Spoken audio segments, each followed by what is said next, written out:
அனைவருக்கும் வணக்கம். மனிதனின் 3 குணங்களும் அதன் இயக்கமும் பற்றி காஞ்சி மகா பெரியவாளின் சிறு விளக்கம்.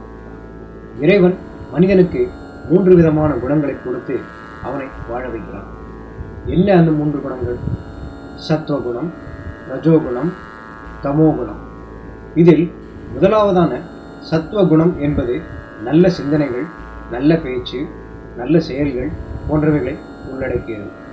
வாழ்க்கையில் இறை நம்பிக்கை, தர்மம், நியாயம், நீதி, நேர்மை இவற்றின் எல்லைகளுக்குள்ளேயே செயல்படும். அதிகாலையில் பிரம்ம முகூர்த்த நேரத்தில் இந்த சத்துவகுணம் மேலோங்கி இருக்கும்.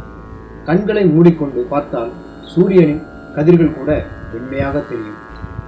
இரண்டாவதான ரஜோகுணம்தான் மனிதனின் வாழ்க்கையோடு இணைந்து இயங்கும் குணம். ரஜோகுணம்தான் மனிதனின் ஆசைகளை தூண்டி வாழ்க்கையை இயக்கும். இங்குதான் மனிதனின் குயுக்த புக்தி, வெறுப்பு, பொறாமை, போட்டி போன்ற எல்லா விதமான கலிகாலத்தை பிரதிபலிக்கும் குணங்களும் வாழ்க்கையோடு இணைந்து இயங்கும். கண்களை மூடிக்கொண்டு சூரியனை பார்த்தால் நம் கண்களுக்குள் சிவப்பு நிறம் தோன்றும். ரஜோகுணத்தின் நிறம் சிவப்பு. மூன்றாவதான தமோகுணம் மனிதனின் இரவு பொழுதில் இயங்குபவை. தூக்கம், சோம்பல், மறதி போன்ற குணங்கள் தமோ குணத்தின் வெளிப்பாடுகள். இவைகள் இரவு பொழுதில் இயங்குபவை. இந்த 3 குணங்களுமே பெரும்பாலும் ஒரு மனிதனின் உணவு பழக்கத்தை வைத்தே அமைகிறது. அதனால்தான் நம் முன்னோர்கள் நமது உணவு பழக்கத்தை கூட நமக்கு போதித்து வளர்த்து வந்தார்கள். தமோ குணத்தின் நிறம் கருமை. வானத்தை நோக்கி கண்களை மூடிக்கொண்டு பார்த்தால் நம் கண்களுக்குள் கருமை நிறம் தோன்றும்.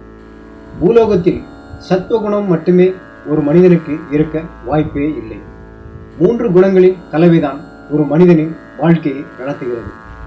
இந்த 3 குணங்களில் சத்துவகுணம் மேலோங்கி இருக்குமானால் அவன் வாழ்க்கை நன்றாக இருக்கும். அந்த மனிதனும் ஒரு சிறந்த மனிதனாக சமுதாயத்தில் வலம் வருவான்.